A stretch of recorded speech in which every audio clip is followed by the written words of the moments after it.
Hello everyone, welcome to Dollyskitchenassamese. Veg Kababor eta recipe লৈ আহিছো। কল পছলাৰে veg কাবাব বনাই খাইছেনে আপোনালোকে? সদায় একেটা পদ্ধতিত পছলা খাই আমনি লাগিলে মাজে মাজে এনেকুৱা ভেজ কাবাব বনাব পাৰে। এই ৰেচিপিটো চাহৰ লগত অথবা কফিৰ লগত সন্ধিয়া সময়ত খাই খুবেই মজা লাগে। প্ৰথমতে মই পছলা কাটি লৈছো। পছলা ডাঙৰ ডাঙৰকৈ কুটিলেও কথা নাই, আমি পছলাখিনি মিক্সিত পেষ্ট বনাই লম। ডাঙৰ বাটিৰ জোখেৰে এবাটি পছলা কাটি ল'লে হ'ল।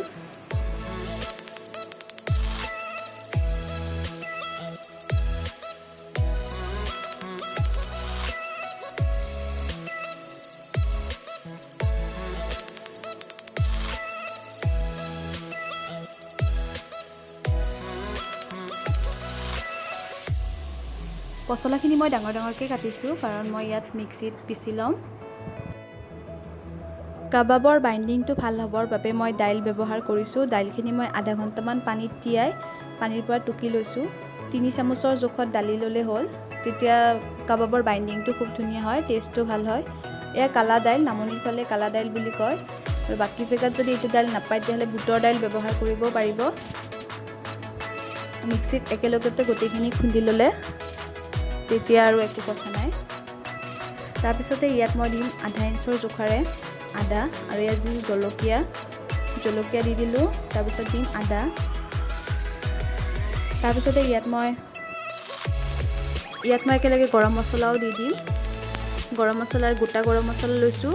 এয়া লৈছোঁ মই জালুক, 4-5টামান জালুকৰ গুটি, এয়া ইলাচি, এয়া ডালচেনি আৰু লং, গোটেইখিনি মই একেলগে মিক্সিতে দি দিম।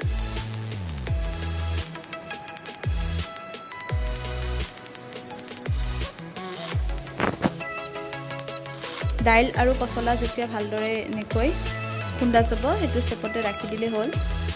এবাৰ ব্লেডখন ঘূৰাব দি আৰু একবাৰ ঢাকন খুলি চেক কৰিব, তেতিয়া গম পাব দাইলখিনি ভালদৰে পিছা গৈছে নে নাই। তাৰপিছত মই ইয়াতে এটা কেঁচা পিঁয়াজ কুটি দিলোঁ আৰু এয়া দিছোঁ পুদিনা পাত, ধনিয়া থাকিলে ধনিয়া দিব পাৰে।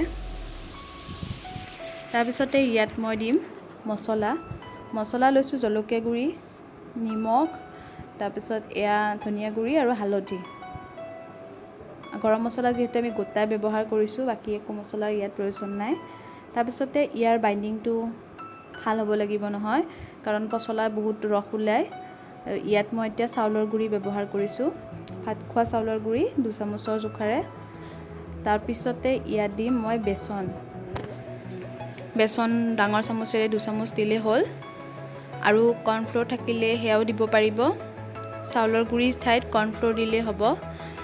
তাৰপিছত ভালদৰে মিক্স কৰি ল'ব আপোনালোকে, আৰু মিক্স কৰি লৈ ইয়াৰ কাবাব শ্বেপটো নিজৰ মতে দি দিব। এয়া পেষ্টটো এনেকুৱা হৈছে, আৰু ইয়াতকৈ অকণমান ডাঠ কৰিব বিচাৰিলে ইয়াত আৰু অলপ বেছিকৈ কৰ্ণফ্ল'ৰ মিহলি কৰিব পাৰে। মই এইটো ষ্টেপতে ৰাখি ইয়াৰ পৰা কাবাববোৰ বনাম। এখন কেৰাহী গৰম হ'বলৈ দিছোঁ, তাত মই ৰিফাইন তেল দিছোঁ। এইটো ডিপ ফ্ৰাই কৰিব নালাগে, শ্বেল' ফ্ৰাই কৰিলেই হ'ল। তেলটো গৰম হোৱাৰ পিছত কাবাববোৰ নিজৰ মন পচন্দৰ শ্বেপত দি ইয়াক প্ৰায় 5 মিনিটমান সময় একেবাৰে ল' ফ্লেমত ভাজিব লাগিব।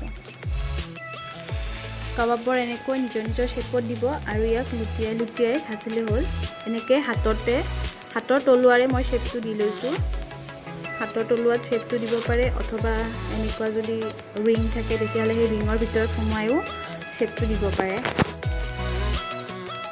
কাবাবকেইটা প্ৰায় 5 মিনিটমান সময় লুটিয়াই ভাজিব লাগিব। এই ৰেচিপিটোত আপোনালোকে যেতিয়া আলহী আহে তেতিয়া ষ্টাৰ্টাৰ হিচাপে ব্যৱহাৰ কৰিব পাৰে, অথবা সন্ধিয়া সময়ত কফিৰ লগত বা চাহৰ লগত খায়ো ইয়াক ভাল লাগিব। এনেকৈ পছলাৰ কাবাব ট্ৰাই কৰিবচোন আপোনালোকে, আৰু মোক জনাব খাই কেনেকুৱা লাগে। ভেজ কাবাবৰ শ্বেপকেইটা আপোনালোকে ৰাউণ্ড নকৰি ইয়াক ট্ৰায়েংগল শ্বেপ দিব পাৰে বা স্কুৱেৰ শ্বেপো দিব পাৰে। আপোনালোকৰ যদি এনেকুৱা কুকি কাটাৰ থাকে, সেই কুকি কাটাৰ বহুৱাই পেলাই ইয়াৰ নিজৰ শ্বেপটো দিব পাৰে। মই এটা কটা হৈ গ'ল। যেতিয়া এনেকুৱা ডাৰ্ক ব্ৰাউন হয় তেতিয়া কাবাববোৰ তেলৰ পৰা টুকি থ'ব, আৰু সেই একেখন কেৰাহীত আকৌ তেল নিদিয়াকৈ মই আৰু এক কটা দি দিছোঁ। ভেজ কাবাব বনাই এতিয়া আপোনাৰ মন পচন্দৰ চচ বা চাটনিৰ সৈতে ইয়াক পৰিৱেশন কৰিব।